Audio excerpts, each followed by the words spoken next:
President Trump continues his first overseas trip as commander-in-chief today with a visit to Rome after meeting earlier with Palestinian President Mahmoud Abbas.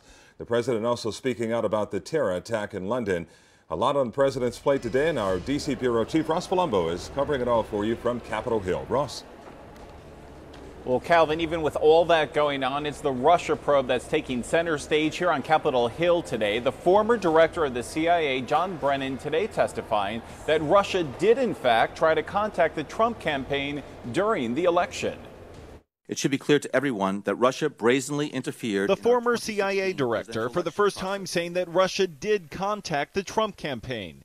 I saw interaction and aware of interaction that again raised questions in my mind about what was the true nature of it. Also at the hearing, one of two top intelligence officials that the Washington Post says was asked by the president to deny that there was any evidence of collusion with Russia. The Post says National Intelligence Director Dan Coats ultimately refused. Is that an accurate reporting? It's not appropriate for me to comment publicly. Meanwhile, the president releasing his budget today, cutting more than $800 billion in Medicaid, $193 billion from food stamps, and funding for foreign aid, the EPA, and public broadcasting. These cuts to Medicaid, the president's budget, which are in the president's budget, carry a staggering human cost. The budget also boosts military spending, creates a $200 billion fund for infrastructure, and gives $1.6 billion to build Trump's border wall. South Florida reaction was immediate. Debbie Wasserman Schultz saying this budget ignores America's needs and values and should be quickly cast aside. Ileana Ross-Layton tweeting,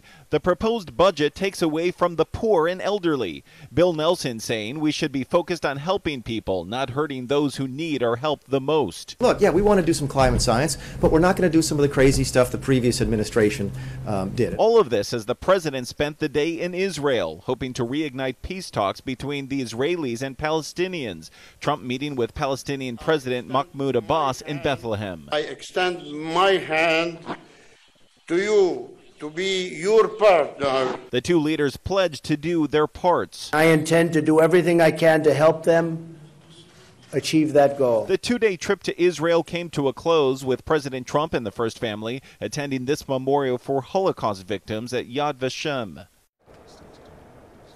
Well, back to the Russia investigation right now. Despite what the CIA director, the former director, said just a few hours ago that Russia did in fact try to contact the Trump campaign during the election, the White House just released a statement saying that there is still no evidence of collusion.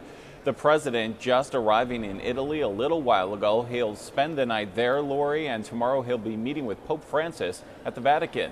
For now, it's the very latest live on the Hill. I'm Ross Palumbo, Local 10 News.